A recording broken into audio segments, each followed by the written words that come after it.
Assalamualaikum warahmatullahi wabarakatuh. Halo, saya Tati Puksikarini. Kali ini saya akan menyampaikan materi matematika diskrit.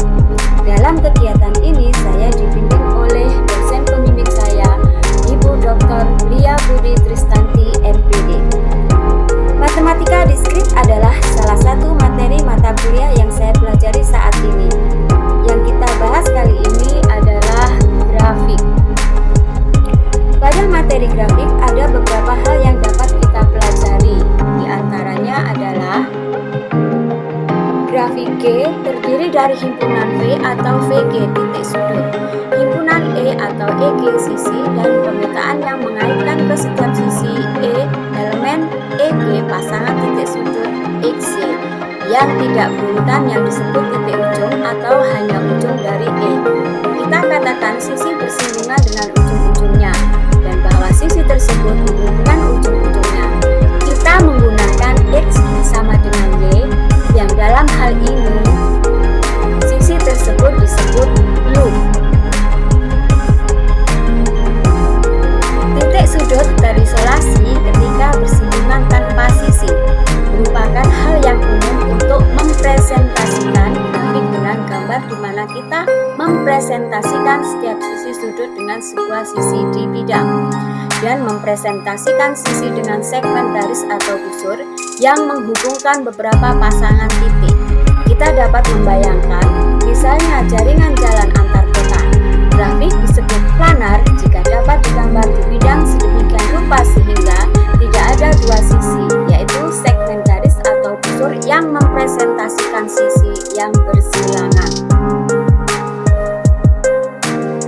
Topik tentang planaritas akan dibahas dalam bab 3. Kami ingin menangani grafik secara lebih murni secara kombinatorial untuk saat ini. Pada gambar 1.1, di situ ada sisi dan awal dan akhir.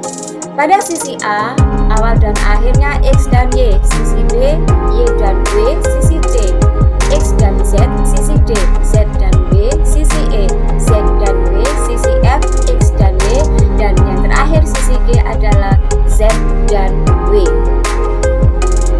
Jadi, grafik dijelaskan oleh tabel seperti yang ada pada gambar 1.1 yang mencantumkan ujung setiap sisi. Berikut grafik yang kami jelaskan memiliki himpunan V yang anggotanya X, Y, Z, W dan himpunan sisi E yang anggotanya A, B, C, D, E, F, G. Gambar grafik ini dapat ditemukan seperti gambar 1.24. Suatu grafik disebut sederhana jika tidak memiliki loop dan tidak ada dua sisi berbeda yang memiliki pasangan ujung yang sama persis. Dua non-loop disebut sejajar jika keduanya memiliki ujung yang sama. Grafik yang memuatnya disebut multigraf oleh beberapa penulis atau dikatakan memiliki sisi ganda. Jika sepasang sisi yang diurutkan dikaitkan dengan setiap sisi, kita memiliki grafik berarah atau digraf. Dalam gambar digraf, kita menggunakan kepala panah untuk menunjuk dari titik pertama atau ekor ke titik kedua kepala yang bersinggungan dengan suatu sisi. Untuk di grafik sederhana, kita dapat memperbolehkan loop dan mengharuskan tidak ada dua sisi berbeda yang memiliki pasangan ujung yang berurutan sama. Ketika berhadapan dengan grafik sederhana, seringkali lebih mudah untuk mengidentifikasi sisi-sisi dengan pasangan titik yang berurut yang disatukannya.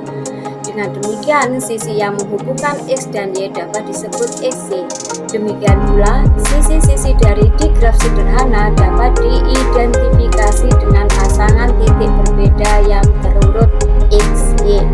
Di sini pada gambar 1.2 ada 4 buah gambar. Yang pertama, gambar grafik. Yang kedua, gambar grafik dengan loop. Yang ketiga, gambar digraf. Yang keempat adalah gambar beberapa sisi. Kami mengatakan dua grafik isomorfik jika ada korespondensi satu-satu antara himpunan titik titik sudut sedemikian rupa sehingga jika dua titik sudut dihubungkan oleh sebuah sisi pada satu grafik, maka titik sudut yang bersesuaian dihubungkan oleh sebuah sisi pada grafik lainnya.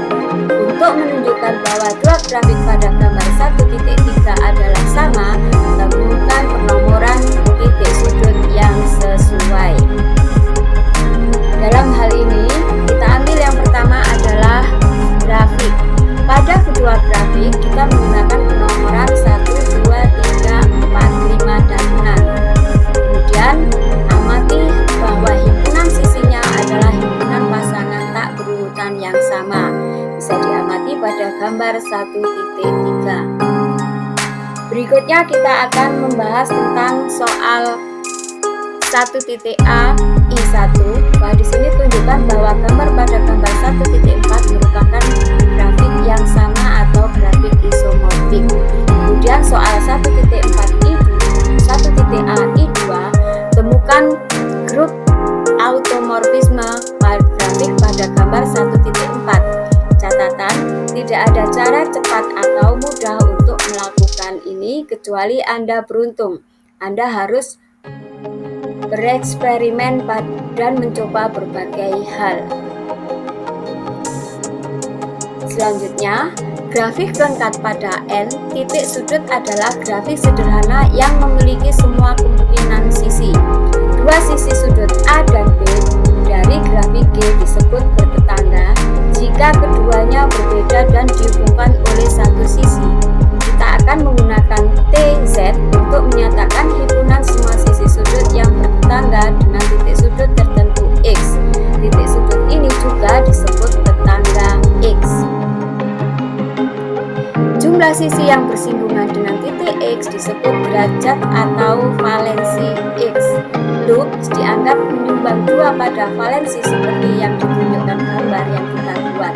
Jika semua titik pada grafik memiliki derajat yang sama, maka grafik tersebut disebut reguler. Salah satu alat penting dalam kombinatorik adalah metode menghitung objek tertentu dengan dua cara yang berbeda. Sudah menjadi fakta umum bahwa jika seseorang yang tidak membuat kesalahan, maka kedua jawaban tersebut sama. Kami memberikan contoh dasar yang pertama, sebuah grafik berhingga ketika EG dan VG keduanya merupakan hubungan berhingga.